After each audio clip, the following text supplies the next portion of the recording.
Far East Broadcasting Company Philippines, in partnership with Green Hills Christian Fellowship Ortigas, bring you a message from the Word of God. Together, let us know Christ and make Him known.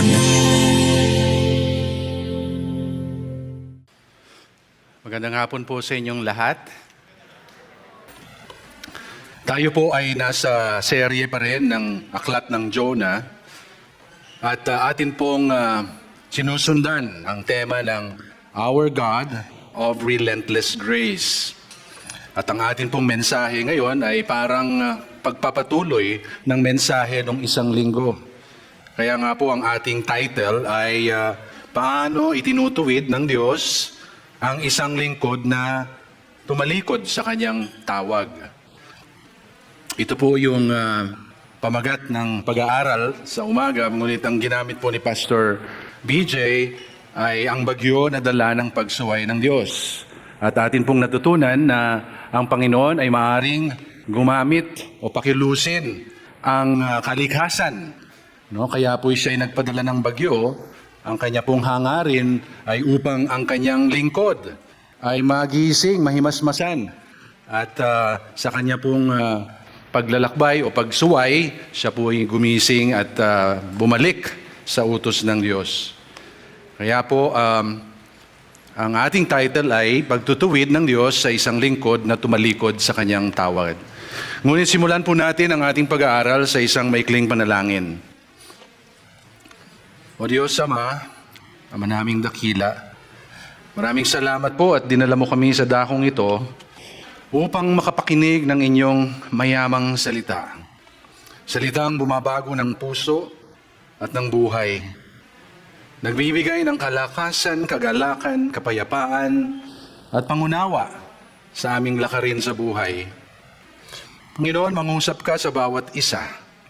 At nang makita po namin ang aming sarili sa inyo pong ituturo, sa inyong mensahe sa hapong ito. At lalo't higit, lumalim po ang aming takot, ang aming pananampalataya at pagsamba sa inyong dakilang pangalan. Sa pangalan ni Jesus, Amen. Nais ko pong simulan ang ating pag-aaral sa pamamagitan ng isang tanong. Sino po rito sa inyo ang marunong mag-chess? Parang hindi po yung chess burger, iba po yung chess, yung larong boards, no? Board game. Meron po, pakitaas ang kamay.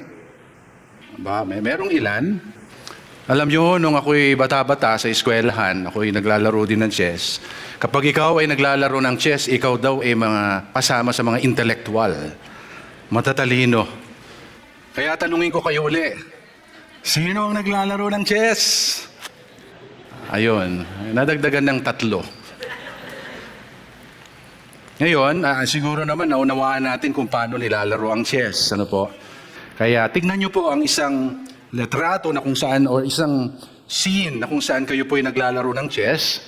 Ang inyong kalaban ay medyo mahusay. Ang kanyang moves, para kang kino-corner, dinadala ka sa isang sulok upang ikaw ay imate.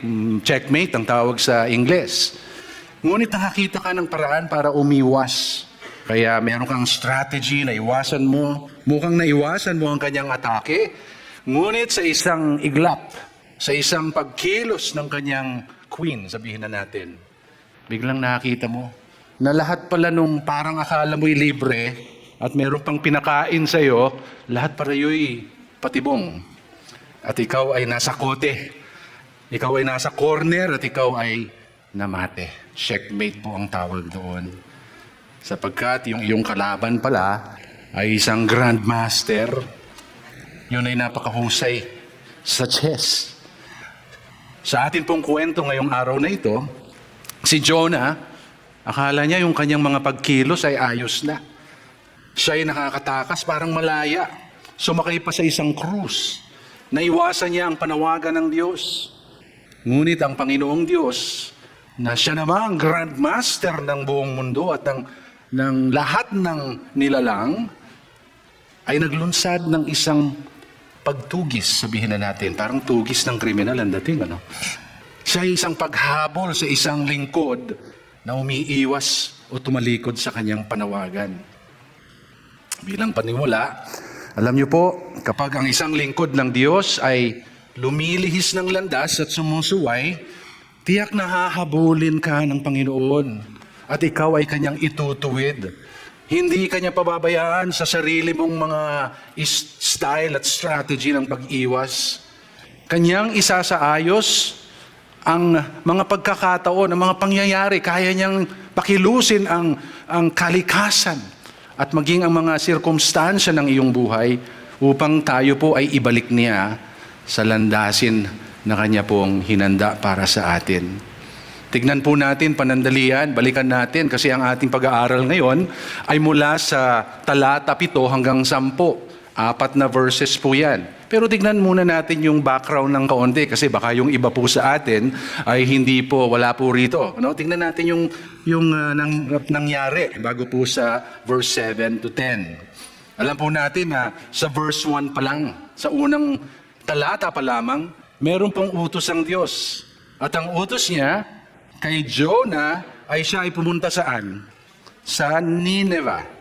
Pumunta ng Nineveh upang mangaral laban sa Nineveh. Sapagkat ang kanilang kasamaan, tinuro po sa atin ni Pastor BJ last week, sobrang napakasama ng bayan na yon. Siya po ay dapat mangaral laban sa kanila na pagdating ng panahon sila ay gugunawin. Pero ang magaling na si Jonah, may ibang plano. Sa halip na siya ay tumungo sa Nineveh, na 500 miles yata, no? Ayon dun sa mapa na pinakita ni Pastor BJ kahapon, last week. 500 miles north, pero siya ay pupunta saan? Sa Tarshish, sa bandang Kanluran, west. At yan ay halos 2,500 miles ang layo. Sa litrato, ganun po kalayo ang kanyang plinano, ang kanyang nais gawin, palayo sa kagustuhan ng Diyos. So akala niya, medyo magandang plano ito. Siya ay sumakay ng vapor, no? Cruise, detour de Mediterranean. Yun ang tawag doon. Siguro, sa mga sandaling iyon, ine-enjoy niya yung kalangitan, yung malamig na simoy ng hangin, umiinom ng kape, o kaya naman kung anumang drinks yun. Sapagkat sabi niya, ayos na ito, malaya, walang nakakaalam na ako isang propeta. Ngunit biglang-bigla, sa isang iglap, biglang may dumating o nagpadala ang Diyos ng ng unos. Ng hangin na siyang nagdala ng malakas na unos, ang kanya pong magandang biyahe ay naging bangungot. Natapos para siyang nahulog, nahimasmasan. Ang kanya pong tour de disobedience became a nightmare.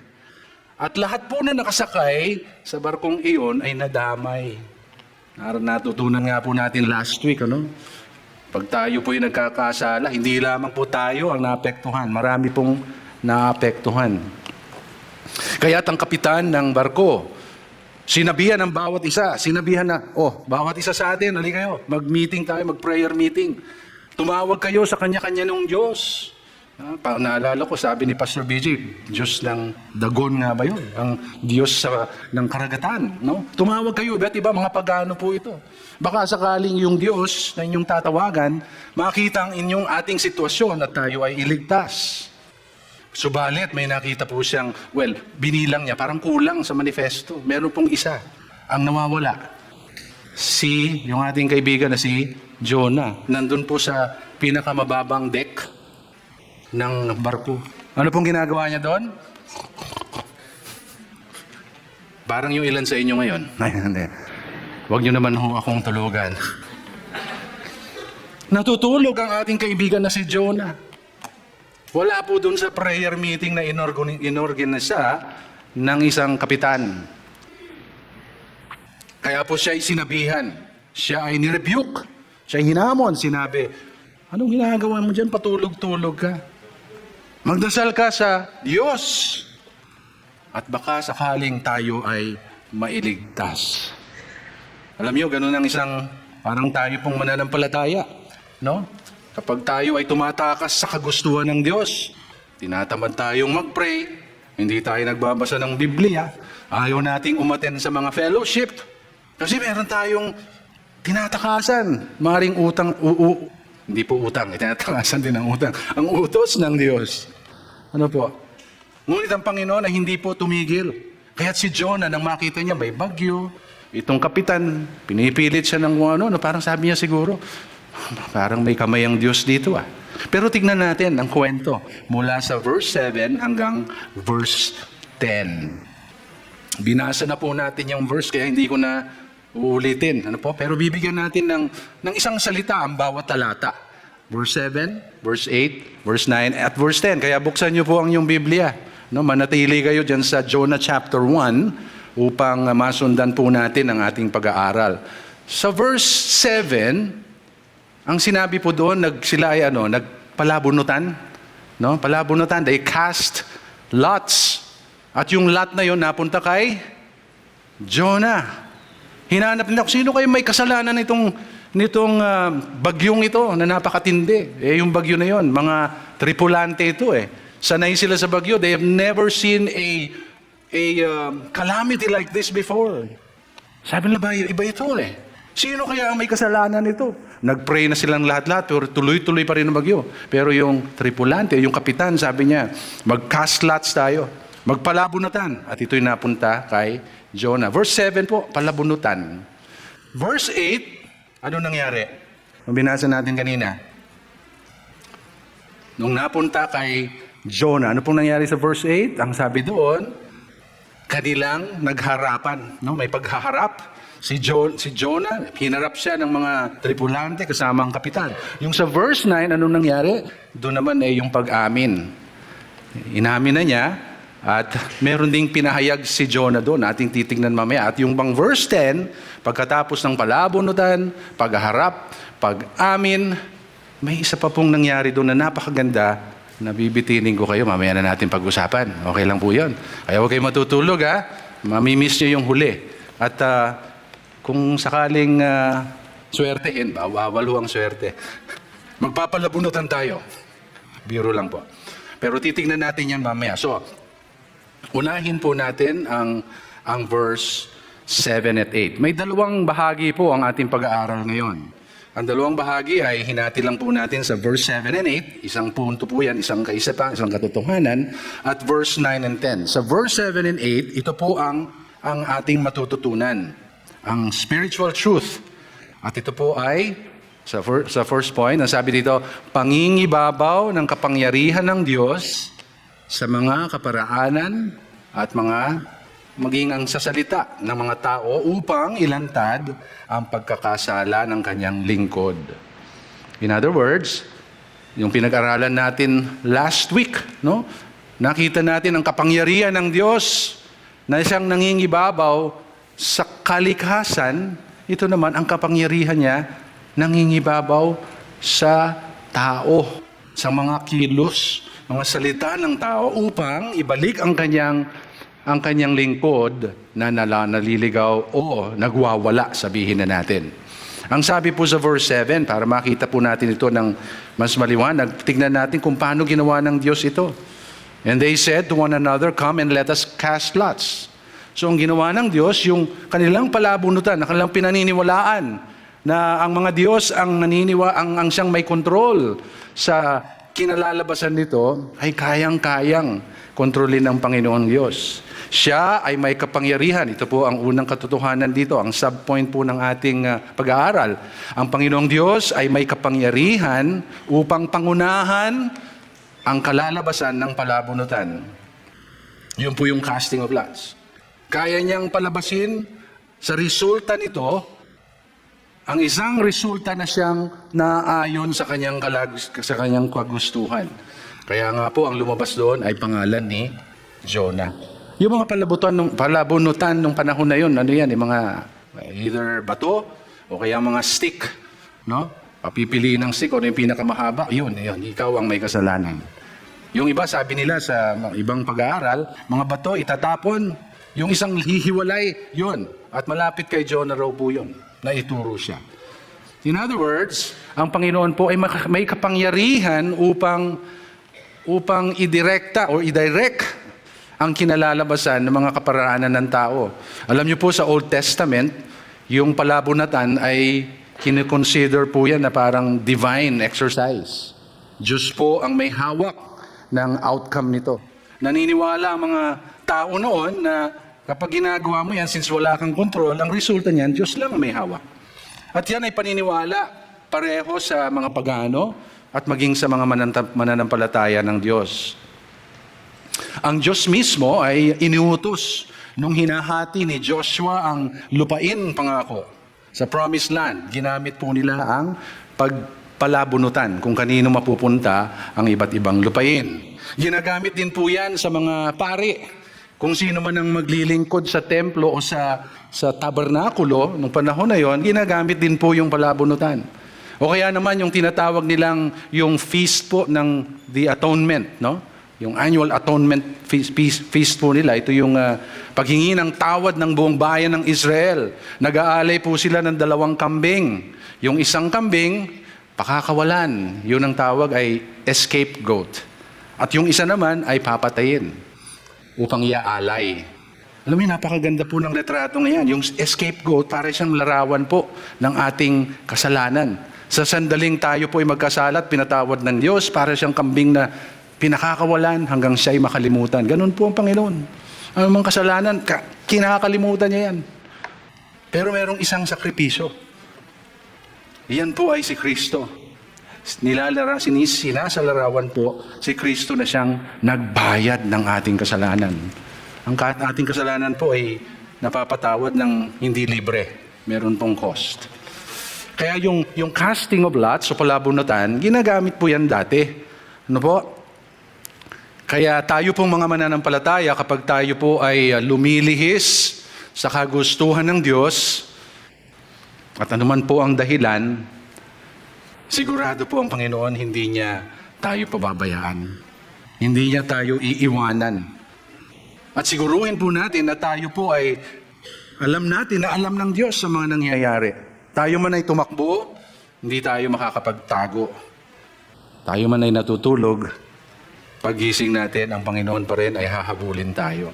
Alam nyo, si David mismo, napakaganda ng kanyang isinulat sa 137, Psalm 139 I should say. Psalm 139 verses 7 to 10. Ito po ay isang ninilay-nilay ni David sa pagiging makapangyarihan ng Diyos o ang kanyang 3 salita. Omnipresence, ang Panginoon ay nasa lahat ng lugar, kaya niyang maging nasa lahat ng lugar, at the same time, omniscient, alam niya ang lahat ng bagay, at omnipotence, makapangyarihan sa lahat.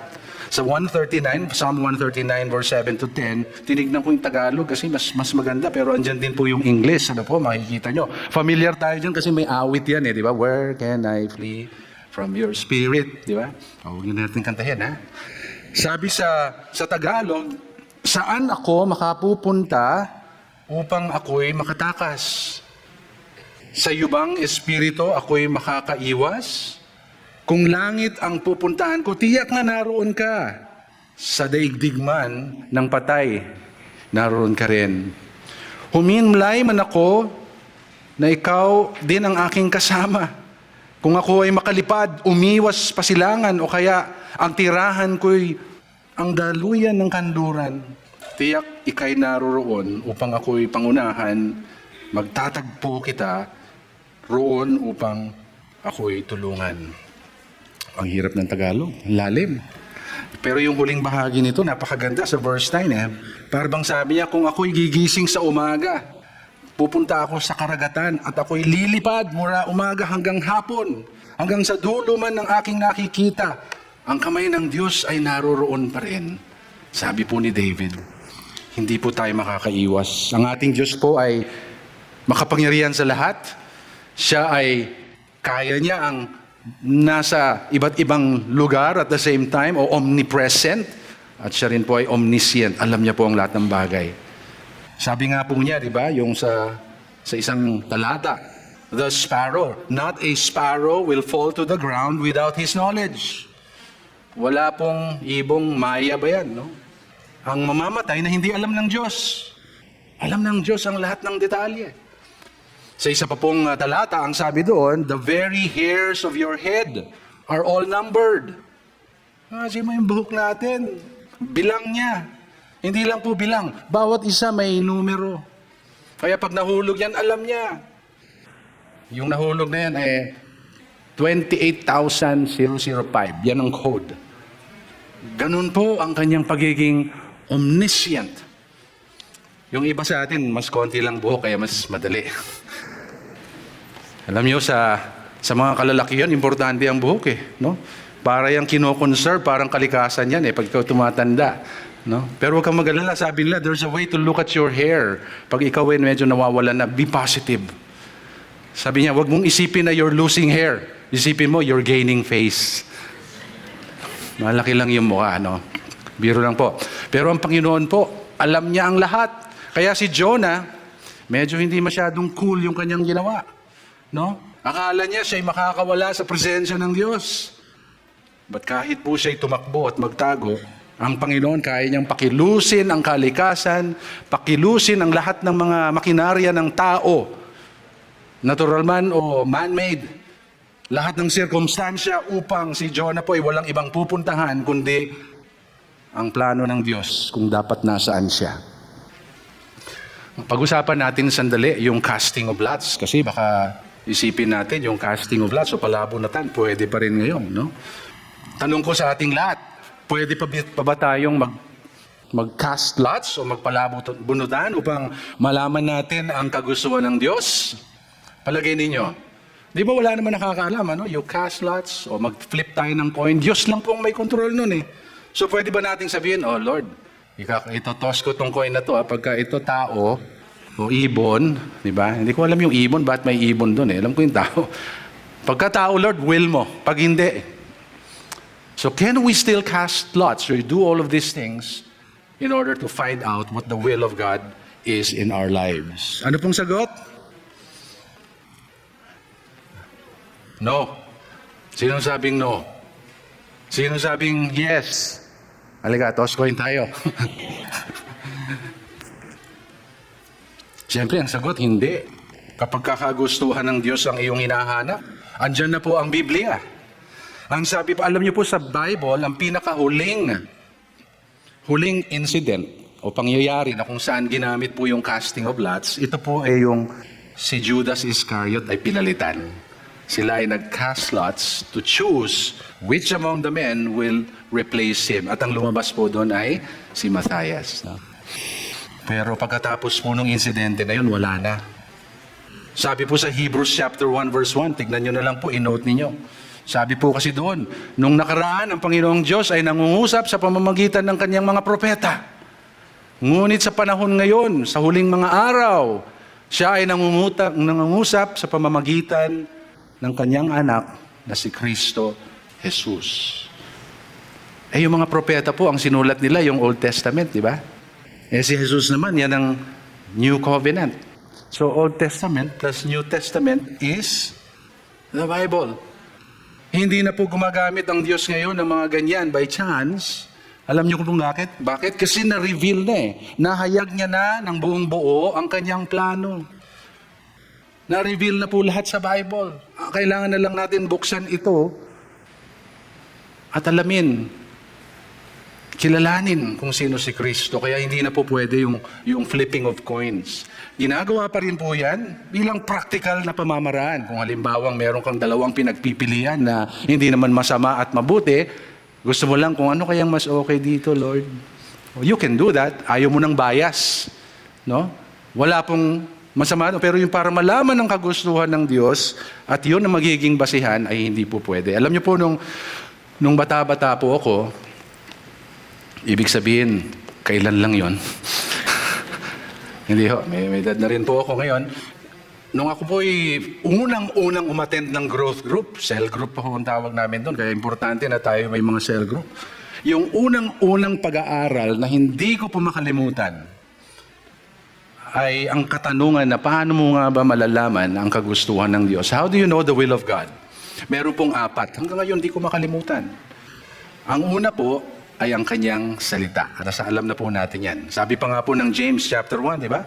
Kung nangangailangan ka ng karunungan, humingi ka sa Panginoong Diyos. Ang kanyang salita. Ang number 2 po ay The inner witness. O ang kanyang banal na spirito. Kung tayo po ay litong-lito at hindi natin alam kung anong tamang desisyon, panalangin, salita ng Diyos, the moment you receive peace that passes all understanding, you know that God is leading you. So una, salita ng Diyos. Pangalawa, inner witness. Pangatlo, alam niyo po ano? Godly counsel. Importante na may grupo tayo na pwedeng kausapin, di ba? Pero kailangan yung iyong counselor ay may takot sa Diyos. Huwag kung sino-sinong counselor. Lalong-lalo na kung tungkol sa life and death ang usapan. Hindi lang life and death and even life after death. The more important conversation that we should be having. So sino po bang iyong godly counsel? Meron bang umaalalay sa iyo sa iyong pananampalataya? O sinosolo mo na lang, solo flight, Lone Ranger Christian? Kailangan po natin ng godly counsel. At pang-apat po, alam niyo kung ano yung pang-apat? Circumstances. Yan yung mga nangyayari. Ito. Uy, Lord, kung sino pumasok sa pinto na yan na po ang aking pakakasalan. Kaso hindi mo gusto ang itsura. At hindi ka rin niya gusto. Diba? Yung circumstances po ay hindi po yan ang simula. Yan ang huli. Mala sa atin po, nagsisimula tayo sa mga signs. Bigyan niyo ako ng sign, Lord.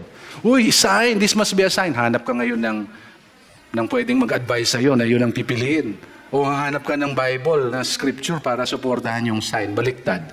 Kung baliktad po yung process, baliktad din po ang resulta. Ang salita po ng Diyos ay napakahalaga. Ngunit hindi po lahat ay nakakaunawa ng salita ng Diyos. Kung wala po tayong relasyon kay Kristo, para itong mga kaalaman lamang dito at isa lang siya mga technique o mga how to do this, how to do that. Ang sabi po ng Psalm 119 verse 105, your word is a lamp to my feet and a light to my path. Siya ay lampara sa aking paa, yung aking kinatatayuan ngayon, at liwanag din siya sa aking pupuntahan. Kaya ang Kristiyano hindi lito, dapat hindi lito sa buhay. Maliwanag ang kanyang panawagan, maliwanag ang kanyang pinupuntahan, ginagawa sa kanyang buhay. Sa 2 Corinthians chapter 1 verse 20, yung salita ng Diyos gaya ng sinabi ko, yan nakakalito talaga yan pag ikaw ay medyo wala sa Panginoon. At hindi lang yun, kung ikaw ay medyo hindi nasanay na kumain ng salita ng Diyos, nakakalito yan. Pero sabi po ng 2 Corinthians 1:20, for all the promises of God find their yes in Christ. That's Him, in Christ. That is why it is through Him that we utter our amen to God. It is through Christ, that's why we say amen. Amen means so be it. Lord, yan ang sinabi mo, yan ang matutupad. Alam niyo po yung definition ng faith na gustong-gusto ko? Ano po bang definition ng faith? Taking God at His word. Yun sinabi ni Lord. Mangyayari yan, totoo yan. Madelay man, it's not my timing, it is His timing. Balik po tayo kay Jonah. Ano po? God in His sovereign power, kaya niyo pong i-direct ang outcome ng casting of lots o palabunutan. Kaya niyang i-arrange ang mga circumstances so that it will align to His will. Verse 8 na po tayo. Bilis natin, Verse 7, verse 8. May kapangyarihan ng Diyos na pangunahan, hindi lamang po yung mga circumstances o yung mga the ways of man, pati po yung pagharap, yung konfrontasyon na ginawa po ng kapitan at ni Jonah, ng mga tripulante at ng suwail na lingkod ng Panginoon. Upang ang kanyang lingkod po ay wala ng ibang choice, kundi ang lumantad at aminin ang kanyang pagsuway. Ang tanong po sa kanya, di ba? Tell us, sa verse 8, then they said to him, tell us on whose account this evil has come upon us. What is your occupation? And where do you come from? What is your country and of what people are you? Habang binabasa ko po ito, parang nakikinig ako sa congressional hearing Parang ini-interrogate siya Sino ka ba? Anong trabaho mo? Saan ka nang galing? Ang bayan ka ba nang galing? At anong klaseng lahi ikaw o kayo? Tingnan natin yung mga tanong na ito kasi ang sinasabi natin dito, maging ang mga sinasabi, salita ng Diyos, maging ang konfrontasyon, ito po'y kayang i-orchestrate ng Diyos upang ang kanyang lingkod ay walang ibang choice kundi aminin ang kanyang pagkakamali at kasalanan. Tell us on whose account this evil has come. Ba, pinag-uusapan nila rito, evil. Parang meron po silang awareness ng good and bad. Evil is something that is against God. At yung pangalawa, pangatlo at pang-apat na tanong, parang merong tema na pare-pareho. What is your occupation? Anong trabaho mo? Pwede rin nating sabihin, ano ang ginagawa mo rito? Ikaw ba'y ahente ng kabaong o ahente ng gamot? No? Kasi lahat kami dinamay mo eh. No? So ano bang trabaho mo? Saan ka nang galing? In other words, they were asking questions that relate to one's character and his calling, his being and doing. Medyo mahirap kasi Tagalog nun eh, kaya, no? Iyon ang mga tanong sa kanya, sino ka ba? Saan ka nang galing? Yung mga tanong na yan cuts through the character and calling of a person. Siguro si Jonah kinakabahan na, ang daming tanong eh. Hindi niya pa nasasagot, ang daming mga tanong sa kanya. Ano? So, ang kanyang puso talagang matindi siguro ang pagtibok. Hindi na siya pwedeng magtago. Pero meron pa rin siyang choice. Pwede pa rin siya mag-deny at magsinungaling. Kasi po yung palabunutan, yun, ang dahilan nun para i-expose si Jonah. Ito naman pong mga tanong na ito, para talagang aminin na niya ang kanyang pagkakamali. Para bang ang Panginoong Diyos, naalala niyo ang Panginoong Diyos sa iba't ibang sitwasyon sa Old Testament, no? Pagka nagkakasala ang kanyang lingkod, sinasabi niya ba, makasalanan ka? Hindi eh. Magtatanong muna siya. Nang unang magkasala, ang unang mag-asawa, si Adan at Eva. Ano po ang ginawa ng Diyos? Anong unang sinabi niya? Where are you? Tanong. Sino nagsabi sa inyo na kayo'y hubot-hubad? Who told you that you were naked? Nung si Cain, pinatay niya ang kanyang kapatid. Ganon din ang Panginoong Diyos. Ang sabi niya, where is your brother? What have you done? Si Job po, nung nagsimulang magreklamo sa kanyang mga dinaraanan, kasama ng kanyang mga kaibigan na mga angkukulit. Ang sabi ng Diyos, where were you when I laid the foundations of the world? Alam niyo, ang Panginoon po, sa pamamagitan ng pagtatanong, ito'y pagkakataon po sa isang lingkod niya sa kanyang isang anak upang aminin. Grasya yun eh, di ba? Grasya ng Diyos. Hindi siya nagko-condemn kaagad. Hindi niya kinokondena kaagad ang anak ng Diyos. Binibigyan niya siya ng pagkakataon na aminin ang kasalanan niya. So God must have ordained these questions through the questioning of the sailors about Jonah, who he was and what was he doing. Ang Panginoon po ay mayroong sovereign control. May kapangyarihan na nangiming ibabaw sa mga gawain ng tao. Last week, gawain ng kalikasan, gawain ng tao, maging ang mga salita niya, upang ang lahat na ito ay luminya sa kagustuhan ng Diyos. Alam niyo po, share ko lang po ang isang experience na medyo ganito rin po ang katotohanan na pinapangusap. Naalala ko po nung ako'y bata-batang young adult. Kagaya ng marami sa inyo, mga young adult. No? Mukha naman kayong young adult. Ako po'y isang mananampalataya na yon, bagong Kristyano rin. Pero marami akong mga kompormiso na sikreto sa buhay. No? Nagsisimba ng linggo, pero sa weekdays, medyo maraming kalokohan. Hindi medyo, marami. No? May mga gabi po, madalas, lalo na pagka may biyernes o may selebrasyon, pupunta kami sa mga night gimmicks, ganyan. Lahat ng kalokohan nando doon, inom, sigarilyo, alak. Hindi naman ako mahilig doon, pero dahil sa barkada, pupunta po kami doon at bumigimik. Hindi dapat nakikista ang isang Kristiyano po, mananampalataya sa mga lugar na ganoon. At nung minsan, iniimbitahan po ng grupo namin ang isang kaopisina o isang kaibigan, no? Isang kasama na sumama. Pero itong kasamang ito, talagang matindi ang kanyang paninindigan. Hindi ako sasama. Ayoko. Kahit na ma-miss ko na lahat ng gimmick nyo, hindi ko gagawin yan. Hindi ako sasama sa inyo. Grabe po ang kanyang paninindigan. Naririnig ko ang kanilang usapan. At siya po ay hindi man mananampalataya. Hindi po siya Kristiyano, sa aking pagkakaalam. At sa sandaling iyon, nagkita ang aming mga mata. Nagkita kami ganyan at tinignan ko siya na parang nangungusap ang kanyang mga mata. Na parang sinasabi niya sa akin, di ba, Ave? Di ba? Sabi mo, Kristiyano ka. Alam niyo po, yung mga salita na yun na hindi man niya binanggit, ang Panginoon kumilos sa senaryo na yan at yun ang aking nabasa. Panginoon nangungusap sa akin at yun po ay conviction. At mula noon po, unti-unti pong naalis ang hilig sa mga bagay na yun. Nung ako po'y nag-grow bilang isang Kristiyano, natutunan ko na, alam niyo, mga bagay na yun, hindi po karapat-dapat sa isang anak ng Diyos. Sapagkat ang pagkukompormiso ng atin pong buhay, pag ito po'y paulit-ulit, nagiging lifestyle. Hanggang sa hindi na natin kayang kontrolin. At ang tawag po sa mga bagay na yan ay enslavement. At pag hindi ho natin makontrol, yan na po ang ating master. Nagiging master. Rebellion against God. Yan sabi ng Diyos, di ba? Wala kang ibang master kundi ang Diyos Ama. So I was convicted.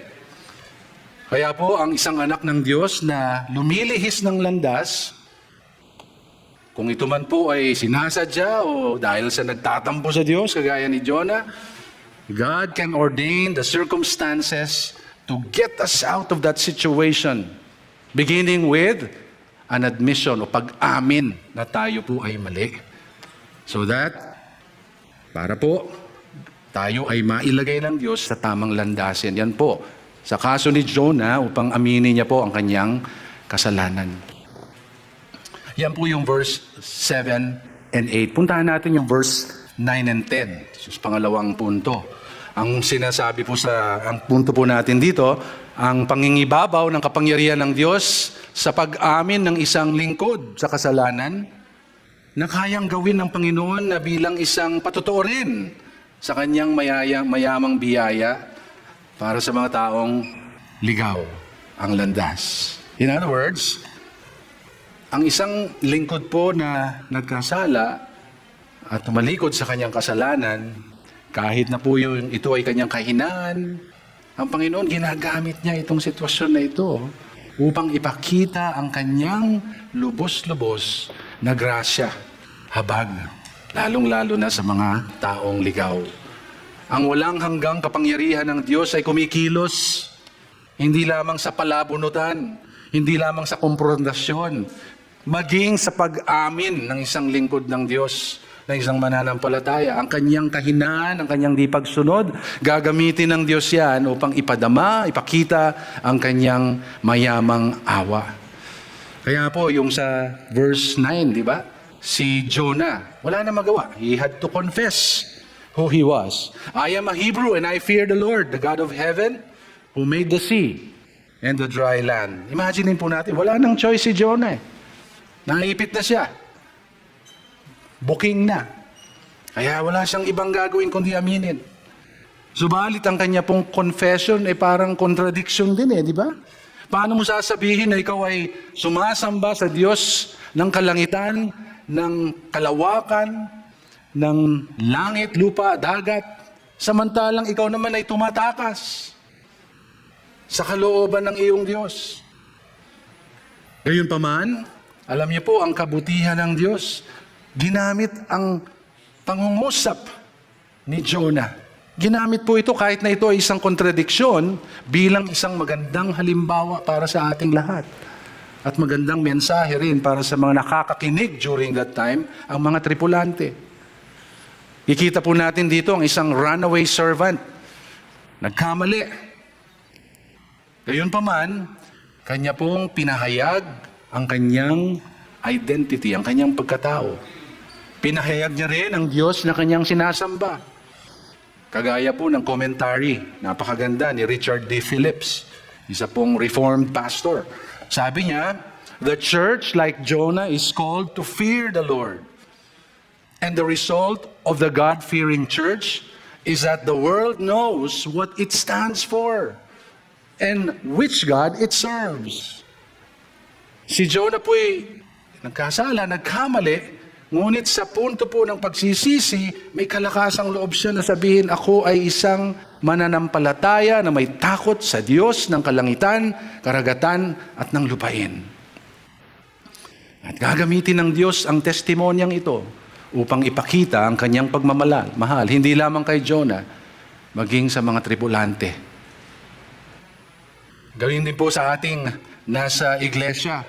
Ito po'y hamon sa atin sapagkat pag tayo po'y naninindigan sa ating pananampalataya, maaari po tayong alipustahin, maaari tayong kainisan ng ating mga kapwa, o kaya i-cancel out.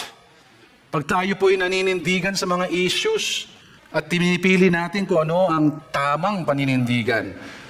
Ngunit mga kapatid, tayo man po ay imperfect, hindi man tayo perfecto, dapat hindi po ito maging dahilan na hindi po tayo tumayo sa ating pananampalataya at dapat maging maliwanag po kung ano po sino po ang ating Diyos na sinasamba. Siguro si Jonah nung panahon na yun, kahit siya umamin na, para rin siyang nangungumpisal sa kanyang sarili. Parang sinasabi niya, ako ba'y Hebrew talaga? I'm a Hebrew. Hebrew? I fear the God of heaven, the sea and dry land. Oo, talaga ba? Kasi po yung Hebreo, yung Hebrew, ay descendant po yan ni Abraham, di ba? Nakilala po sa kanyang pananampalataya, devotion, at takot sa Diyos ni Abraham, Isaac, at ni Jacob. Ang tanong po para sa ating lahat ngayon, tayo po ba ay meron ding katapangan upang manindigan, upang ipahayag ang ating pananampalataya sa Panginoon? Pag ang mga tao po ay nagtatanong tungkol sa ano bang pinaniniwalaan mo, tayo ba ay may sagot? Maliwanag ba ang ating identity at ang ating panawagan? Gusto ko po ang sinabi sa 1 Peter chapter 2 verse 9. Ang sabi po doon, but you are a chosen race, a royal priesthood, a holy nation, a people for His own possession, that you may proclaim the excellencies of Him who called you out of darkness into His marvelous light. Napakaganda po ng pahayag na ito. Isa-isahin natin, unahin natin yung chosen people or chosen race. Ibig sabihin po, tayo po'y mananampalataya, hindi dahil pinili natin ang Diyos. Ang Diyos po ang pumili sa atin. Binuksan niya ang mga mata ng ating puso upang maunawaan natin ang Ebanghelyo at tumugon sa kanyang panawagan. Yan po, siya ang pumili. Kaya tayo po noon, siguro, nung hindi pa tayo mananampalataya, pag binabasa natin ang Biblia, ang labo di ba? Ano ba naman ito? Ang labo nito. Unless the Lord opens the eyes of your heart, then you will see the treasure in jars of clay. The Word of God, Jesus Christ Himself. Tapos royal priesthood, pare. Nung panahon po na yon, yung tabernakulo, na kung saan ang presensya ng Diyos ay naroon po sa Holy of Holies, wala akong ibang nakakapasok doon kundi ang pare. Pare lang po. Pero alam niyo po ba na dahil po kay Kristo na siyang the great high priest, na sinakripisyo ang kanyang sarili, tayo po ngayon ay maaari nang pumasok sa presensya ng Diyos. Hindi na natin kailangan ng pare. Tayo po ay royal priesthood, a holy nation. Ibig sabihin tayo po ay itinalaga sa isang gawain. At ano po ba yan? Ang sabi rito, to proclaim the excellencies of Him who called you out of darkness into His marvelous light. Kaya tayo dapat excelente sa lahat ng ginagawa. Bakit? Sinasalamin natin ang kabutihan at kapangyarihan ng Diyos. Ngunit kapatid, kaibigan, hindi ka man ikaw ang pinaka nasa taas ng iyong organisasyon, it doesn't matter. For as long as you're doing everything to please God alone, no one else. Ang kailangan po ng Diyos ay hindi po yung success. Ang kailangan niya, faithfulness. Pagiging tapat sa ating ginagawa. Kaya kapatid o kaibigan, kung hindi ka pa sigurado na ikaw ay kasama na sa pamilya ng Diyos, ang sabi po ng salita niya, ikaw ay namumuhay pa rin sa kadiliman. Oo, mukhang okay naman ang buhay mo. Wala kang sakit, marami kang property, no? Marami kang ayos naman, mukhang okay naman lahat. Pero kapatid, darating ang araw na lahat tayo haharap sa tunay na Diyos, ang nag-iisang tunay na Diyos. Naniniwala man tayo, hindi sa Kanya, tayo haharap sa Kanya. At magbibigay ng pagsusulit ng ating buhay. Kung tayo naniniwala na dahil lang sa kabutihan, pwede tayong pumasok sa langit, medyo malabo yan. Kasi ang requirement ng Diyos ay holiness, perfection. Walang kasalanan. Ang problema, pinanganak tayo, makasalanan na di ba? Sabi ni David, in my mother's womb, I was already a sinner. Tayo po ay sinner, hindi dahil sa nagkakasala tayo. Tayo po ay sinner, kaya tayo nagkakasala. So, sino makakapasok sa langit o sa harian ng Diyos? Wala. Kailangan tayong maipanganak muli na malinis. And that only happens through Jesus Christ, who already paid for the penalty of our sins so that we may be born again in spirit, born from above. Sabi po sa 2 Corinthians 5:17, therefore, if anyone is in Christ, he is a new creation. Pinanganak muli, bagong creation. The old has passed away, behold, the new has come. Magkakasala pa rin, sasablay pa rin, kasi hanggat hindi bumabalik si Kristo at dadamitan tayo ng glorious body, hanggat hindi yan nangyayari, tayo sasablay pa rin. Pero yung atin pong consciousness sa kasalanan, matindi na. Dati gusto natin ginagawa yung hindi tayo nakukonsensya. Ngayon, pag may mali ka, para bang nababagabag po tayo ng ating konsensya. Kaya kapatid, kung hindi ka po sigurado na ikaw ay anak ng Diyos, sapagkat hindi po lahat ng tao ay anak ng Diyos. Ang anak ng Diyos ay siya na naniniwala, tinatanggap si Kristo bilang Diyos at tagapagligtas, tagapagtubos ng kanyang mga kasalanan at namumuhay sa kanyang katuruan. Tayo pong lahat, sinasabi natin tayo ay believers. But do we follow Him? Kaya mas maganda sigurong tawag sa atin, hindi believers, yung followers. Mas maganda yun, di ba? Pareho lang naman sila. Pero when you are a believer, we should be followers. How do we follow if we don't know Him? We don't know who we are following. We don't know His Word. Hindi natin alam ang Kanyang salita. Anong susundin natin? We will just listen to just anyone that comes along. Oh, that sounds very inspiring. Susundin ko yan. But please do not listen to what I'm saying. Don't even believe what I say. Look at the Scripture. Yung Bible lang po ang ating pangahawakan. Nandito na po tayo sa verse 10. So yung verse 9, ang pinag-usapan doon, yung kumpisal, pagko-confess ni Jonah, na parang kumpisal na rin sa kanyang sarili, siya po'y nabuhusan ng malamig na tubig upang aminin ang kanyang kasalanan. Ngunit ang kanyang kahinaan at pagiging disobedient o pagiging suwail at ang kanyang pagtalikod rito o kanyang pag-amin sa kanyang kasalanan, makita natin po na ito ay ginamit ng Diyos upang ang kanyang pagkakamali ay maging totoong biyaya at pakita rin po ang habag ng Diyos para sa mga naliligaw. Ang sabi po noon, yung siyempre nung kinonfront po siya ng mga tribulante, di ba? Ang sabi, what have you done? Ang sabi po doon, these men were exceedingly afraid. And what is this that you have done? Napakalaking kasalanan ang iyong ginawa. Alam niyo po, ito'y nangungusap na parang sinasabi nila, sabi mo natatakot ka sa Diyos na si Yahweh. Bakit ginawa mo ito? Hindi mo siya sinunod. Gayon pa man, yung pangungumpisal ni Jonah ay naging testimonya sa kanila. Bakit? Nakilala nila kung sino yung Diyos na may kontrol nung kalamidad na kailang hinaharap. Sa ibang salin po, yung salitang exceedingly afraid, ang ginamit po sa ibang salin, feared with great fear. Feared with great fear. Yung unang fear po nila sa verse 5, pinag-aralan po last time, takot po dun sa klima o sa bagyo. Dito po, nang marinig nila ang kumpisal ni Jonah, yung takot po nila hindi na po sa bagyo, kundi kung sino ang nagdala ng bagyo. Kung sino ang may hawak sa bagyo. ang Diyos ni Jonah, si Yahweh. Kaya itong mga taong ito, ang sabi, they feared with great fear. That was the time when Jonah confessed his guilt and confessed as well or proclaimed that he feared God. Ito po ang punto na nais po nating susugan bago po tayo magtapos. Ang Panginoon po, lumalabas, hindi lamang si Jonah ang kanyang hinahabol. Hinahabol niya rin po yung mga tripulante. Mahal niya rin po ang mga ito. Hinahabol niya po sila.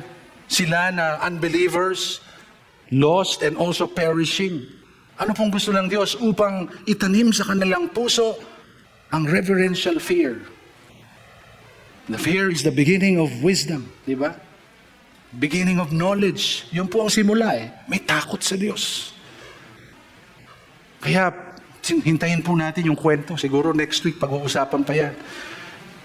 But ang Panginoon po ay nagagalak na sila ay mabigyan ng pagkakataon upang magkaroon din po ng takot sa Diyos. At hindi po ito aksidente.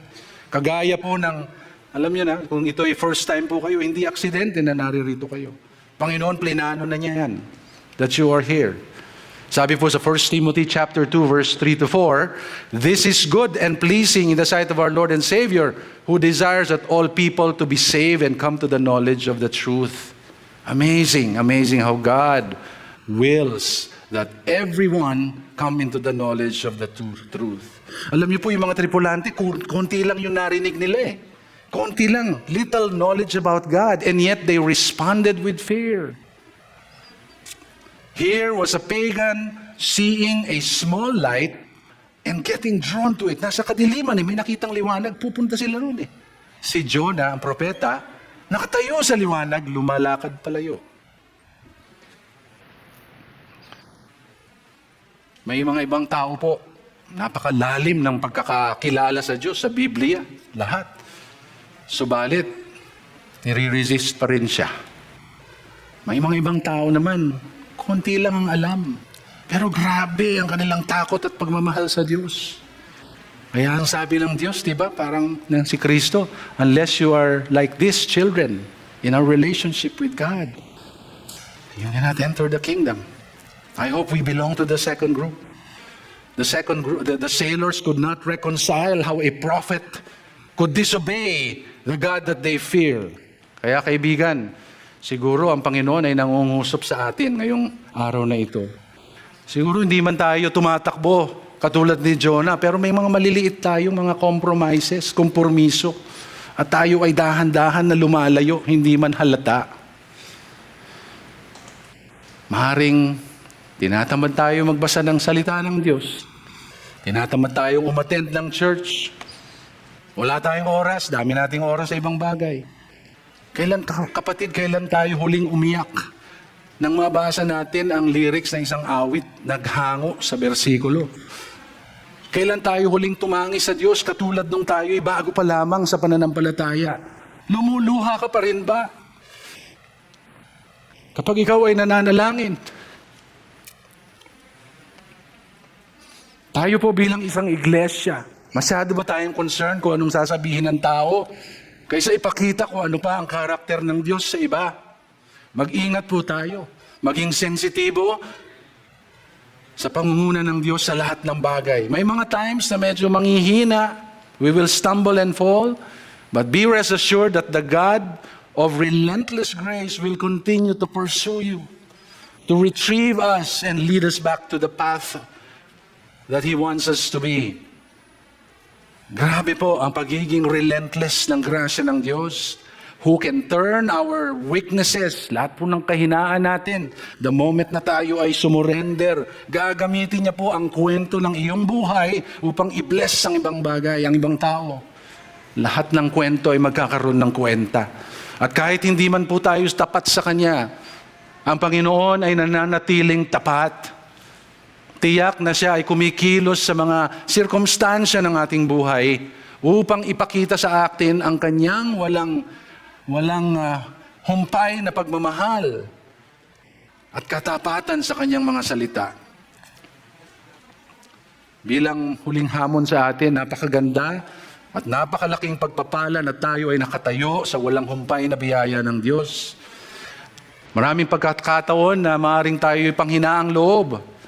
Ngunit huwag tayong matuksong tumakas palayo sa Kanyang presensya. Sa halip, lalo tayong manatili na lumapit sa Kanya. Napakasayang isipin kung ano ang maaari niyang gawin sa mga taong tapat at talagang lubos ang pananampalataya sa Kanya at magiging kasama natin siya. Hindi para tayo ihabulin niya, ngunit kasama natin siya upang abutin ang mga taong mahal din niya. Lalong-lalo na mga naliligaw ng landas. Tayo po ay manalangin pang tapos.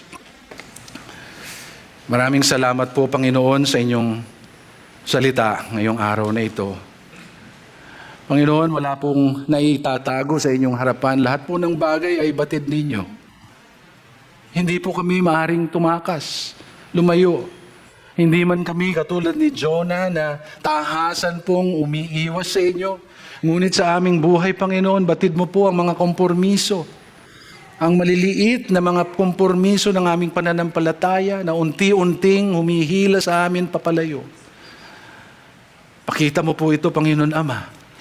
At dalangin po namin, O Diyos, na ito ay ikumpisal namin sa inyong harapan.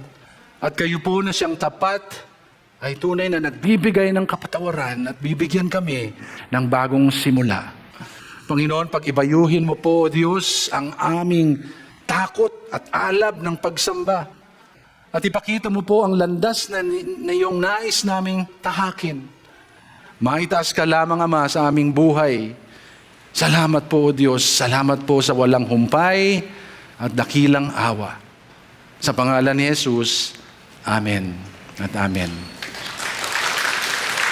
Tayo po'y tumayo sa ating benediction. Sumainyo ang pagpapala at pagmamahal at ang dakilang biyaya ng Panginoon. Humayo tayo ng iba yung lakas, hindi lamang pisikal, kundi pang espiritual, at harapin natin ang mundo ng may pag-asa, pagtitiwala sa Diyos, at pagmamahal sa Kanya. Sa pangalan ni Jesus, ang lahat ay magsabi ng Amen. Amen. God bless you all. You've just heard a message from the Word with Green Hills Christian Fellowship Ortigas in partnership with Far East Broadcasting Company Philippines. We hope you can join us next week. God bless you.